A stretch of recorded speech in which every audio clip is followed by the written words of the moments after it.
Hi, Marilyn here, and I'm back, and we're going to be doing the cutting for our captain's corner. And so the first thing that we're doing, and you can see in the instructions, is that we're going to be doing our V block, and you're going to be making 16 of these blocks because we have 4 blocks. And so I do have the block laid out here, but you can see the 4 sides of the block. So if you don't, we're going to be making them exactly like we did with the Storm at Sea block, which is on page 3.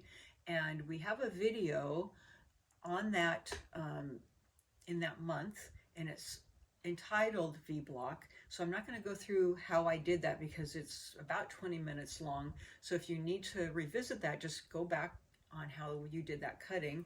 But hopefully, in that I encouraged you to tape up your block and keep it taped up. And so it's the exact same size, exact same cutting.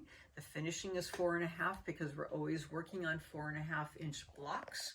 So if you didn't revisit that, I highly encourage you to put tape on your block. I kept mine on mine to remind me of where I should be cutting and to remember to do that. It really eliminates a lot of errors in cutting. So this is what the cutting will look like. Your center block is your fabric. Oh, I have to remind myself now. Your fabric 4. So you're going to be doing the cuts for your fabric 4, and you need 1, 2, 3, 4 times 4 is you need 16 of these centers. So I needed to get another set out of them. I believe that it was 14 that I got, 14 or 15, maybe, no, I got 15 out of that. On the last one of the regular strip, I opened it up and I got 15, and I needed 1 more, and that's why you have 1 more piece, which is 5 by 5.5 to get that extra cut. I was like a 1/2 inch short to get the extra one. So you'll get, that's what enables you to get the 16. And then you need 2, 4, 6, 8 times 4. You need 32 of these blocks here for these. Okay, so you'll do your regular cuts, and then you have another, I think it's 11 inches to get the balance. So when I'm cutting along, I did all of these cuts, and then I unfolded the fabric. Okay, and I got my last cut on a single cut for 1, and then I turned it, and so I was able to get on the last cut unfolded 2 more blocks. Okay, and then I only needed the last bit to get the final cuts out of it. Okay, so then I only needed 2 more pairs. So that enabled me to get all of my cuts out of this for all my blocks. Okay, and then this is the setup for the piecing, as you hopefully recall.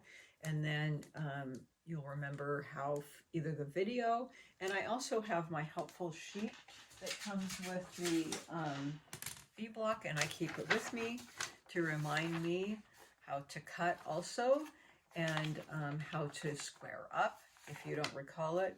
And if my videos aren't helpful enough for you, Deb Tucker on her website also has videos on how to use the V block as well. So hopefully between me and Deb Tucker at her website, you won't have any issues with making these. Okay, so you square these up to 4.5 raw edge because they'll finish at 4 inches. So you'll have all of these laid out. And then the next thing you do is you're going to be using your 8 squares each of fabrics 4 and 8. And here's your fabric 4 again, just like we used here. In fabric 8, you'll mark these with your magic wand and sew these together to make your half square triangles. And then I press towards the darker fabric and then square these up to 4.5. So of course you'll be getting 4 times 4, 16 of these, and these will set into your block. Okay, and then the very last thing is our square and a square. So you're going to be taking your fabric 10, your 4 3 3/8 pieces, and by now we've done a lot of square and a square. So you're going to be taking your 3 3/8 inch square, and then your triangles from fabric 1, and making your square in a square. And then from our tips from the first couple months, squaring these up to 4.5 using your 1/4 inch. Now, the only tricky part with this is that, of course, these keep sticking to me, is matching up these points. So you will I use my pinning technique and match up. But, you know, the nice thing about these is that when you use the ruler for your V block, you have a perfect 1/4 inch here, and then hopefully a perfect 1/4 inch here. So these should match up pretty well for you. And they worked out pretty nice on my blocks. So, you know, I think that the points look pretty darn good here, you know, all the way along. So, you know, I do encourage you again to pin, because if they aren't straight up, because of the big change in value you're going to see when your points don't match.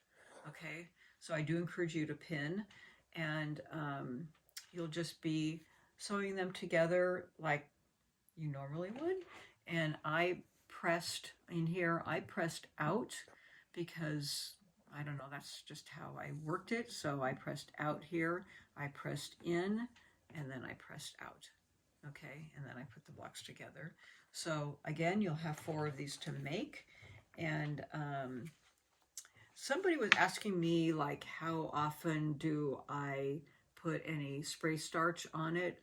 And sometimes when these are not sitting, like here, you have a lot of seams in here, and if they really aren't sitting well, I will spray it in between, you know, before I get the final block done. So like, say after I piece these and I'm you know, pressing it out, and if it's really not sitting, I'll give it a light spray when I'm pressing it to sit it flat. And then I will use my pressing block afterwards to sit it as it cools down as well, to get it to sit flat. So I'll use both methods. But I do spray in between when I'm piecing. I don't always wait till the end, depending upon how many seams I have, what's going on with the block, and if it doesn't seem to be sitting flat. So I do use that technique in between. These I probably wouldn't, because they'll probably be sitting pretty flat, but some of these may not sit as flat when you're piecing. So, you know, that's just a thought, and you can look and see how it's going and how flat your block is going. But then when you finish, boy, it really is sitting nice and flat. And all my seams are out. I don't have any folds in them, and it really is hitting that 12.5 inch mark. So anyways, have fun with the block. I found it to be really easy to make, especially with that the V-block ruler. And I think that yours will turn out great. So have a good month, and we'll see you next time.